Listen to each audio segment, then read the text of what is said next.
Your Eminence, and everyone. We have heard a lot for 2 days, and this is something going forward. What should we go forward and how as a Catholic Christian community, as a business people? With that, we have this eminence, prominent people, 3 personalities who had been doing all those in the past years.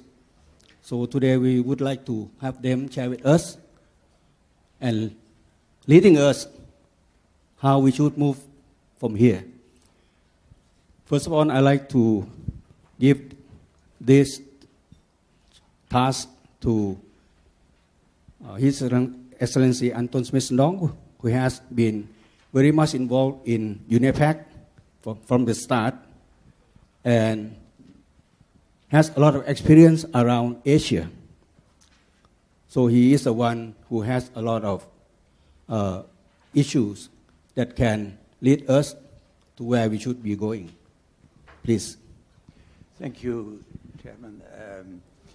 It is a great joy for me to be here at this time and see this marvelous conference in development. Indeed, it is also a great joy for me because I have been present and close to CBEG from its beginning, 23 years. It was at the time that the predecessor of Pierre Lecocq, Baron de Wouters, asked me to be acting as delegate for Asia. I don't think the function of delegate for Asia existed in the books, but any chairman has, of course, the power to select personal delegates. And at least it gave me the title to go everywhere or in many places in Asia, Thailand, Indonesia, where I had been in the embassy. I had a diplomatic career also in China as ambassador. And so with that mandate of Baron de Wouters, I could come here, met, of course, Paul Mary Suit. I was looking for a group. Is there some group? And the answer was yes, there is some group. It was just the year, I think, that CBEG was born. From that long time, I have been possible in contact with Singapore, with other places, Indonesia certainly. Now we are in a new moment, and today and yesterday we learned a lot about other possibilities, and new countries come up. I would like to limit myself at this moment. I have a few suggestions, perhaps practical suggestions about future work, but this is the beginning. Later I would like to come back when we have a first tour. Thank you very much. Now I think I would like to call on Father Neil, who has actually mentored and inspired me some years back till we have this event today. And he is also has been the founding spiritual leader of the business leaders of Sri Lanka. So I would like him to also share with us how is the group in Sri Lanka doing, and also he has been lobbying, I would use the word lobbying, other countries to group and why we should do so. Please, Father. Thank you very much for introducing me to the group and saying that I inspired you. I think it's mutual inspiration. We work together, and I'm grateful for all the help that you have given. I have been working and following a lot of number of business groups, and one of the things that has impressed me very much is that the future of the world is going to be Asia. Whether people like it or not, that is going to be the center of the world, and there's going to be an enormous amount of money invested in Asia.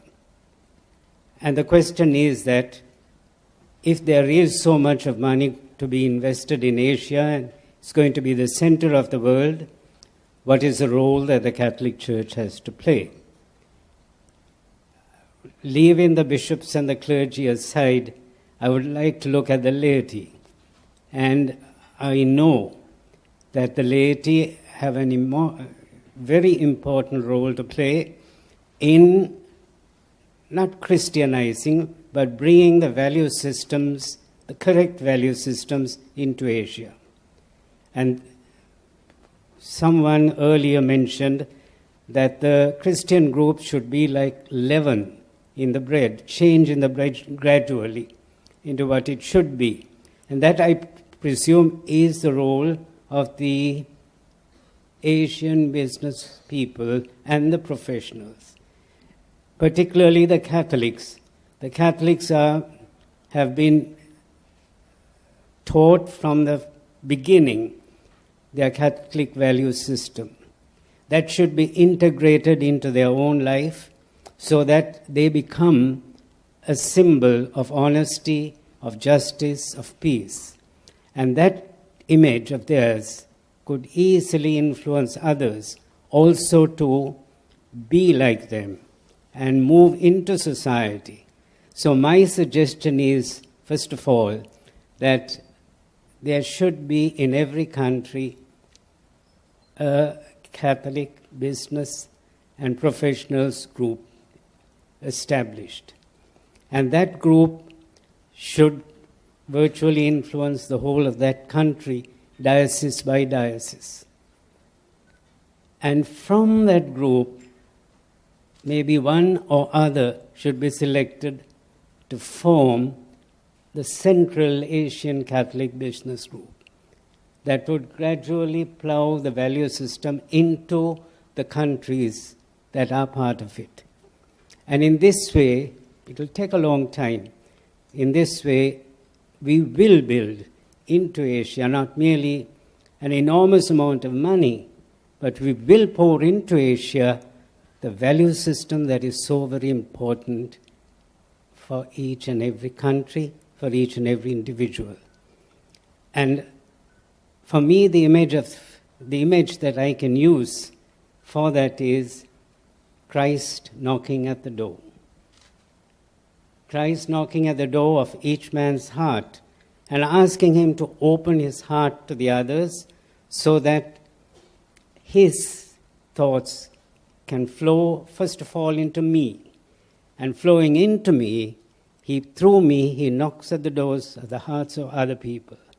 That, I feel, is the role of the Catholic business and professional person in the country. And that's what I have been saying, that if this seminar or meeting of ours can initiate a system whereby each country commits itself to the establishment of a business and professional group, and having established that, all the countries can get together, select their delegates, and form a central group. That, I feel, is very important, and that's the message I would like to give. Thank you very much. Thank you.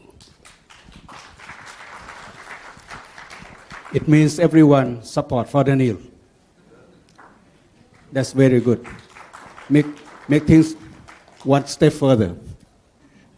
Now, Pierre was president of UNIPAC. I'm not quite sure how many terms, how many times.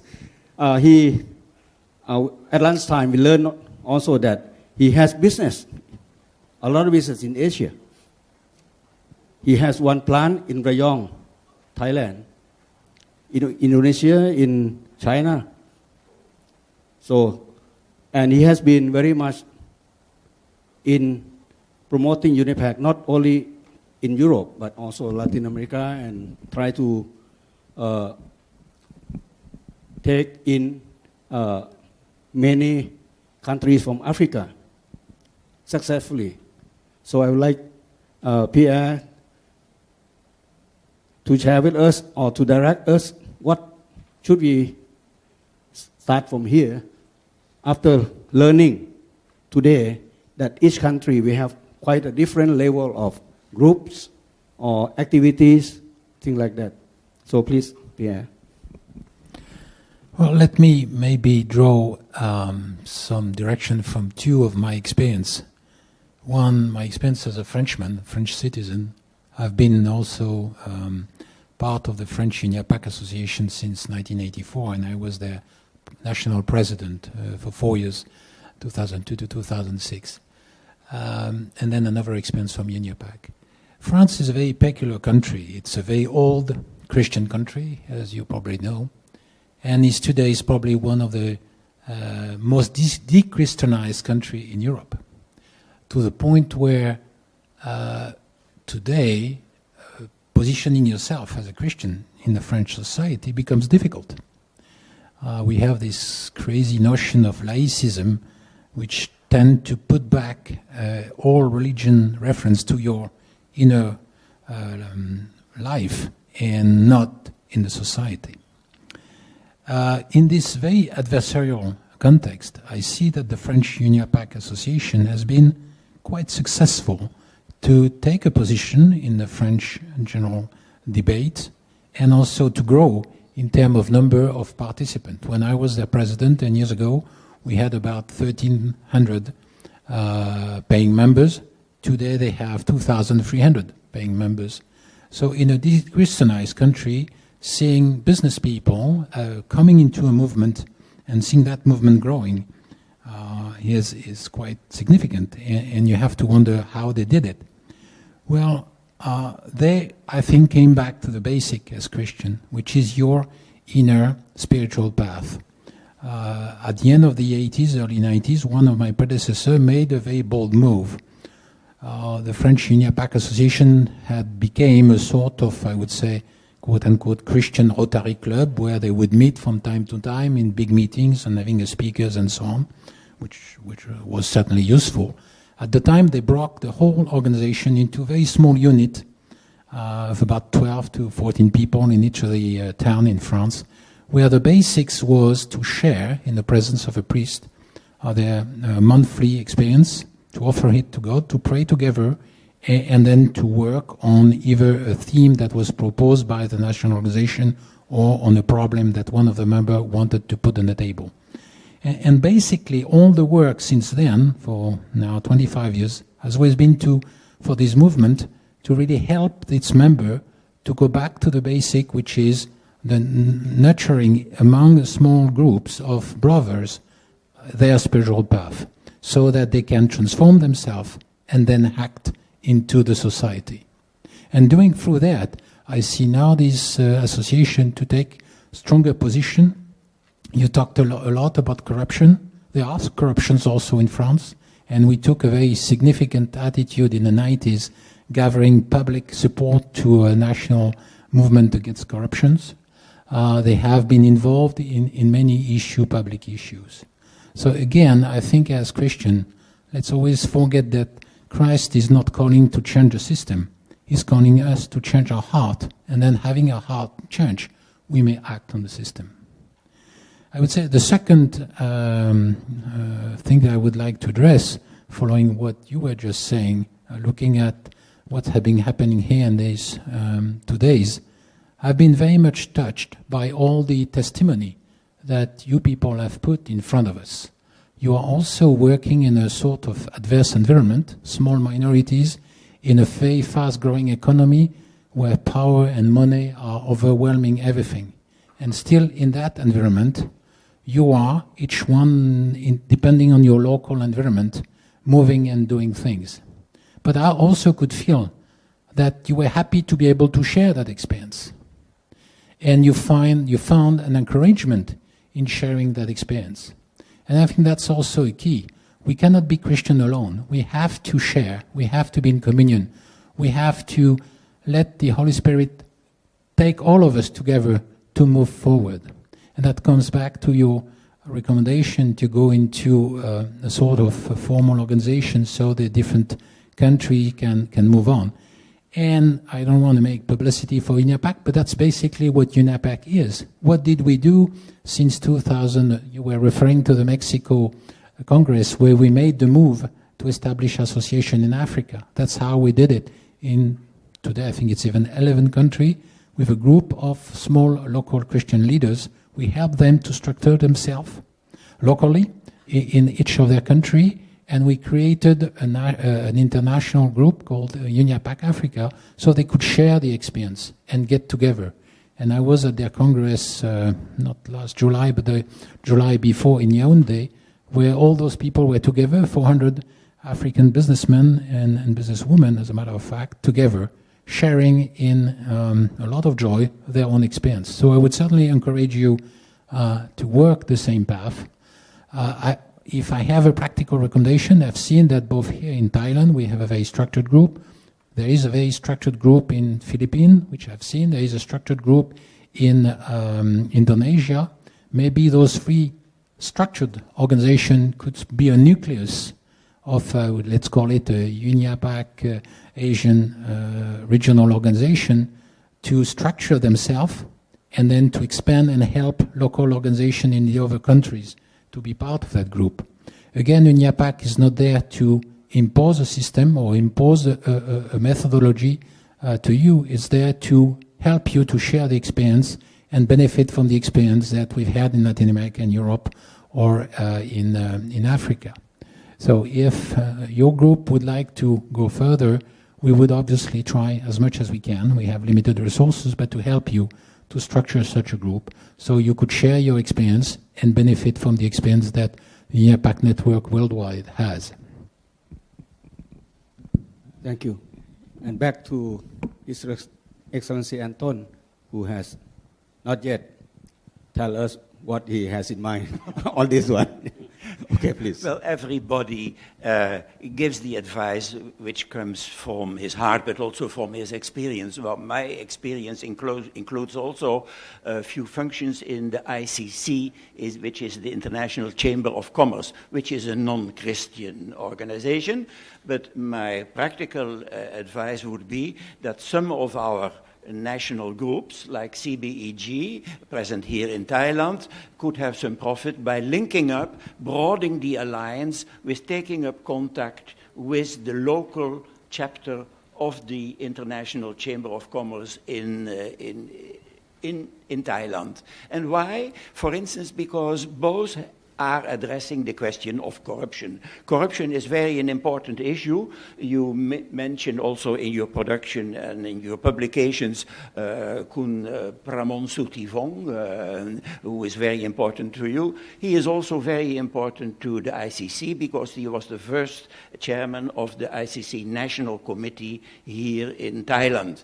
And they have a subcommittee on the fight against corruption. Now, it is very interesting. Your approach to corruption may be the gospel, but the approach of the ICC concerning corruption is practical legal information. For instance, the ICC has developed a clause which companies can put into their mutual contracts, which will help overcome, if any time there is a question of corruption in their joint experience. But the point of view is not so much the fight against corruption, but also after overcoming the difficulty to go on, because sometimes corruption breaks up a partnership. Well, the ICC would not like to do that. Contracts must be continued whenever it is possible. So after overcoming the difficulty, you go on with your useful international cooperation. And that's where, for instance, the CBEG could learn from the National Committee here in Thailand something useful and broaden the alliance between Christians and non-Christians, which also will improve your status as Christian organizations in a non-Christian environment. Thank you. About 5 years ago, I was invited by the business group in Sri Lanka to share what the Thai group are doing. And one of those topics was that they told me that they are raising funds to help build a hospital. And I told them, financial support is good because we have resources. But I believe we have better resource than financial. which is management experience. And what I learned is that in the churches environment, this is lacking. Managing people, managing assets, managing other things. And they get the point. Somehow, they talk to, maybe, I believe it's Father Neil, who convinced the bishop to have some kind of discussion. I think I'll let Father Neil to talk on this one, rather than myself. Okay. They did it, that finally they had a session that the priest, they ran a session on management to priests. And according to Father Neil, almost all of the priests attended. And they are so impressed, they said, you better go to the seminary. They need it. Maybe Father Neil can elaborate a little more on that, please. Yes, we did, particularly since the priests were very much more involved in the parish, and they did not have the dynamics of business management. So we got professionals, Catholic professionals, highly qualified people in Colombo to hold a seminar for the priests. They had one seminar for a group of 40 priests. And the priests were so enamored of that they said, no, one day is not enough, we'd like to have more. So then it was decided that first they'll do a full run of the archdiocese, have all the priests, something like 200 odd priests, go through this. And then subsequently, they had another 2 days for the priests. And from there, they moved on to the seminary and had an initial course of training for the seminarians of management and business management, and also handling of people, how to talk to people.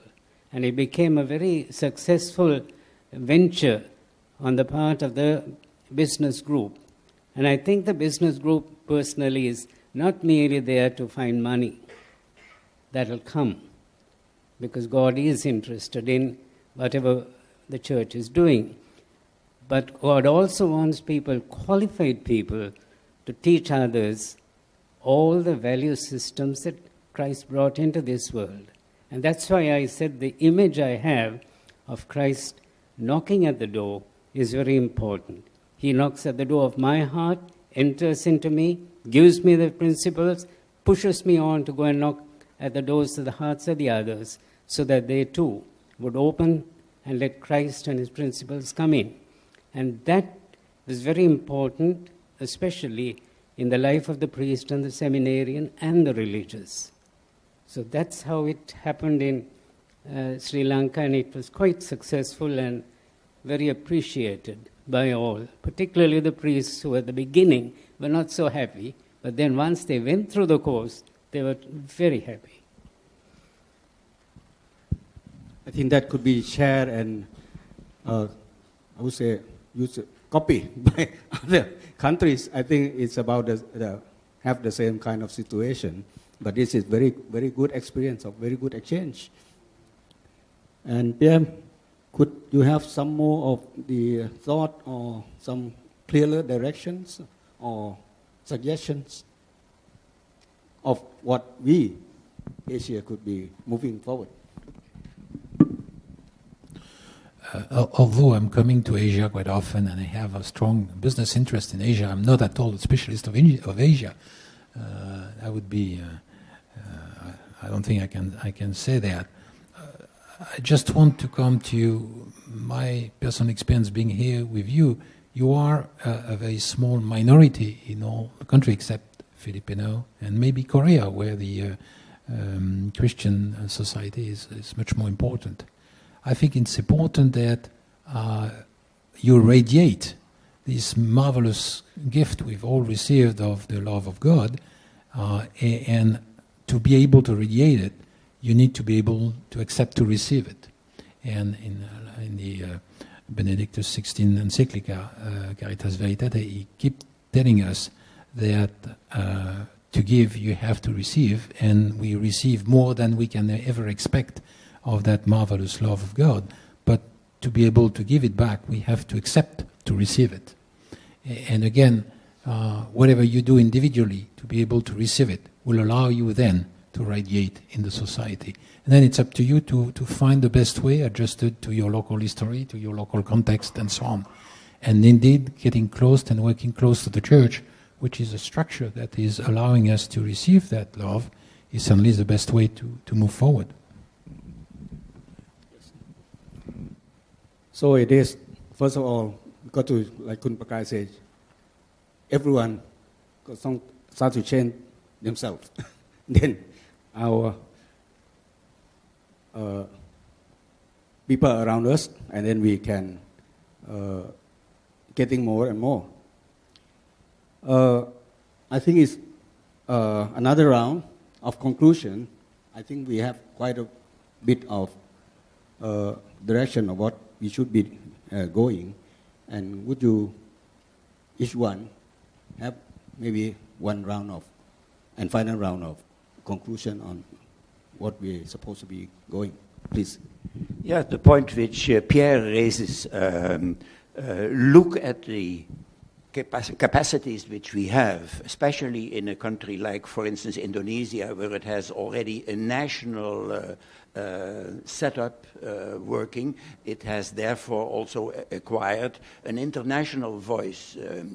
There are people who would have been present here had they not been prevented from other things. For instance, Hong Kong is important because Hong Kong might have been a presence of China. Now, from Hong Kong, Professor Mondegaard would have liked to come. He could not come, but it would be good if we keep a sort of network evolving where also those people who were intending to come here would be participating and gather the new information of what they are doing, so that we get a better picture of what is going on in the various countries. We have heard marvelous things, but there are a couple of countries which are missing.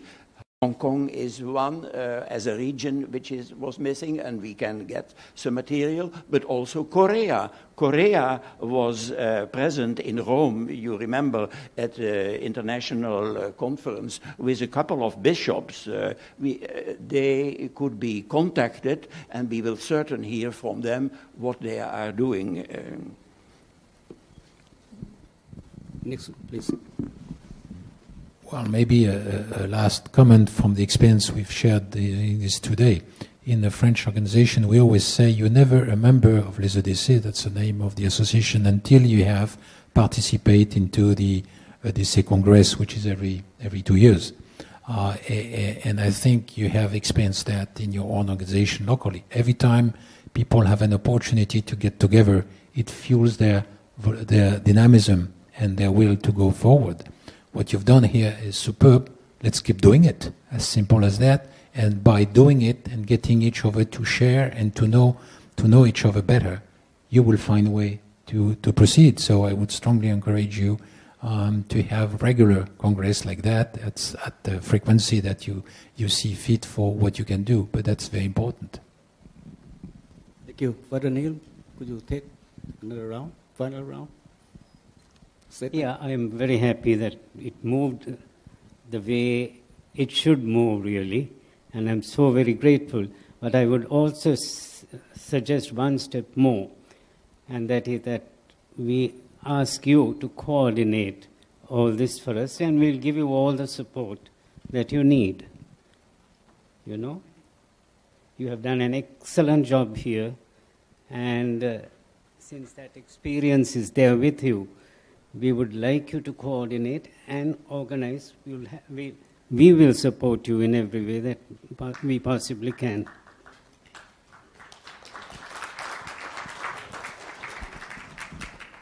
And yes, concluding with this, as being the member of the organizing committee, I would like to first thank you everyone who has been supporting and doing many things to make this event happen. And as we initiated this conference, we have been talking that this should not be a flash in the pan. Everyone comes, learn nice thing, and go back home doing the same old thing. And during lunchtime and many other discussions, I got a feedback that everyone appreciate what they have learned yesterday. And today I believe everyone has also appreciate what we learned from each other. Because each country has different environment, different capacity, but each one has done something. And as Father Neil says, some has more established than others. First thing I would had concern is that, as I mentioned, shouldn't be a flash in the pan. Once we appreciate this kind of conference, there should be a continuation. And at least 3-4 countries has already supported that they would do it. Next thing is that who will be next? I think that left to us. I think the decision should not be not far from now, because those countries said, I got to check with my director first. I think it's a matter of just when. But everyone has committed to continue. That's number one. And I believe before that happens, now we have representative of each country, and with this new media, I think the website, no, not only website, the email would be a means that we communicate more, exchange more. And I believe in a few days, you could have something more to be clearer what should be going on next. And we work out from there. And in every conference, in the end, we should have some concrete commitment together.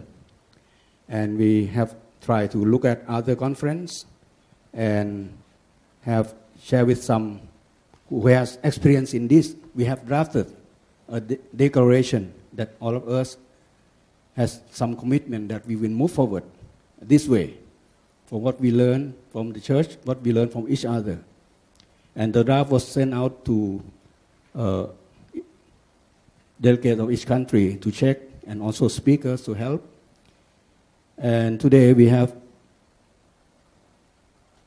I would say, try to put together those few other comments and additions. And today, that declaration is already being complete.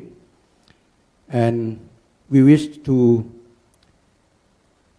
have that declaration as an offering during the Eucharistic celebration in the closing Mass today, as our commitment to go forward. In this process, maybe I missed some country or some persons. I got to be apologize for that. And those, I cannot put all the recommendation in one final paper, so a bit here and a bit there, but I believe that a final one has been something that we all had really wished to do and move forward. I think that would be conclusion of this session. So thank you, Anton, thank you, Pierre, thank you, Father Neil, and thank you all.